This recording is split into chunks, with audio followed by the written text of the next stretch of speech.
Well, speaking of crime in the capital city, 12 News' Kayla Thompson sat down with Hinds County Sheriff Vance about his experience in aiding the fight against violent crime.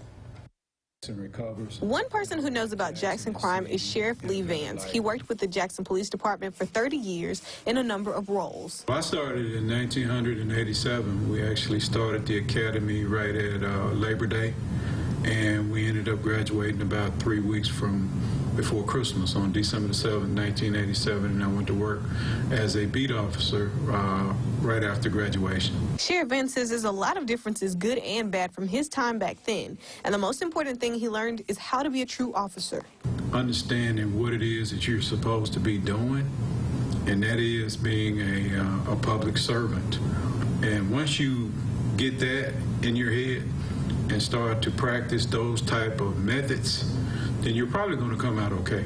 He rose through the ranks of the department before becoming the police chief in 2014, and the focus of the department was on building relationships with the people of Jackson and staff. We operated on what I called EAP, and that was empowerment, accountability, and professionalism. And all of our sworn staff and civilian staff had to live up to those standards. And Sheriff Vance says this is what he credits for their success. You know, during my tenure as chief, we were able to build the ranks of the police department. We had success in lowering the crime rate. Certainly didn't do it by myself, but I was chief for about 3.5 years, and we had double-digit crime reductions every year.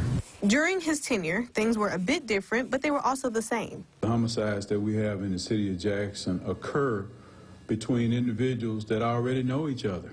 While some want to increase the number of officers in the city, he says quality is better than quantity. I would rather have 10 dedicated, qualified police officers than 100 that's going to go out there and cause a lot of confusion in the community.